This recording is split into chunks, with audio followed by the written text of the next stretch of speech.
7h35, comme tous les vendredis, c'est l'heure de Hashtag et notre reportage participatif via les réseaux sociaux est consacré cette semaine aux musées avant la 13e édition de la Nuit européenne des musées. Demain, 3000 musées en Europe y participent dans une trentaine de pays, dont 1300 en France. Je trouve qu'ils sont peut-être de plus en plus faciles à visiter, de plus en plus conviviaux, de plus en plus clairs. Par contre, moins vivants que beaucoup de musées américains où j'ai l'impression que les gens sont plus décontractés. Il y a plus de monde, il y a peut-être plus de jeunes. Et je trouve que les expositions temporaires sont souvent organisées de façon remarquable. Vous venez d'entendre Philippe, retraité, qui sort ravi, on l'a entendu, de l'exposition sur les frères Le Nain au Louvre-Lens. Louvre-Lens où vous vous êtes rendu, Éric Chavroux, bonjour. Bonjour Aurélie, oui, et où le CNRS cherche à analyser le regard de 600 visiteurs sur les toiles grâce à des tablettes numériques. Alors là, je vous ai envoyé ce tableau, donc les pèlerins d'Emmaüs. La première question, on vous demande un premier tracé pour savoir quelle est la première chose qui attire votre regard.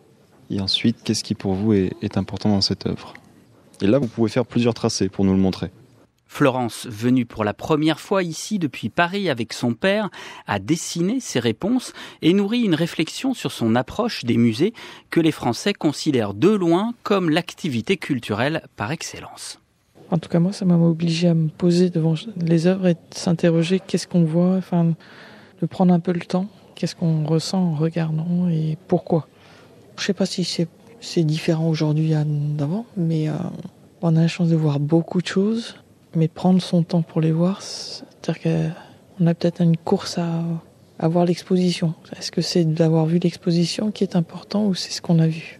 Coordinateur de ce programme, le sociologue Mathias Blanc explique qu'il s'agit de pouvoir adapter le discours muséal aux différents publics et qu'il n'a jamais jusqu'ici essuyé de refus d'un établissement.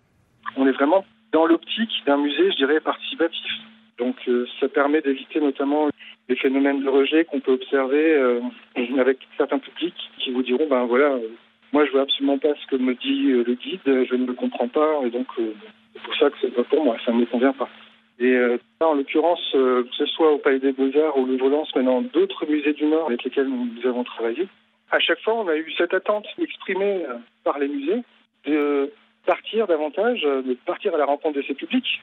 Du participatif jusqu'à faire voter le public pour les œuvres à exposer. C'était il y a peu une première en France, à Rouen. Mais alors Éric, dans les enquêtes, les jeunes restent les plus critiques. Ou exigeants comme Jordan, étudiant de 21 ans en tourisme qui trouve le Louvre-Lens encore trop formel et souhaiterait de nouvelles façons de vivre les œuvres. Là, j'ai vu tout à l'heure qu'il y avait justement c'était dans la galerie Miroir, où on pouvait interagir avec les œuvres directement en fait. Et ça, j'ai trouvé ça que c'était quand même ça rapportait vraiment du dynamisme en fait au musée. Ça rend tout de suite la visite plus vivante en fait. On se sent acteur de l'œuvre, on apprend mieux. Et du fait que ce soit plus vivant, on a envie de savoir et de derrière continuer à savoir justement. Pourtant, les médiateurs et les médiations ne manquent pas dans ce musée qui fait beaucoup pour toucher un public pauvre et éloigné de cet univers. Un exemple avec Marie Lavandier, la directrice du Louvre-Lens.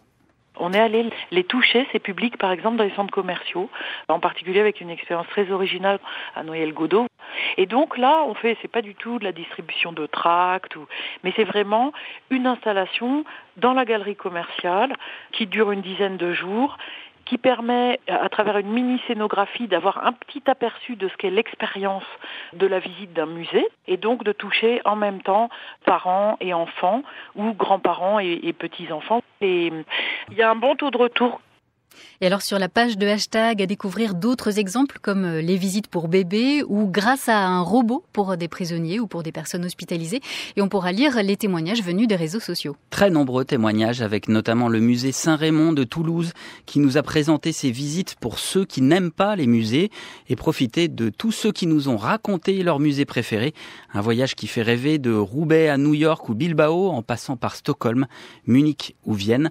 Je vous laisse la joie de savoir pourquoi. Merci Éric Chavroux. La renaissance des musées au service de leurs visiteurs, c'est à découvrir en une de franceculture.fr.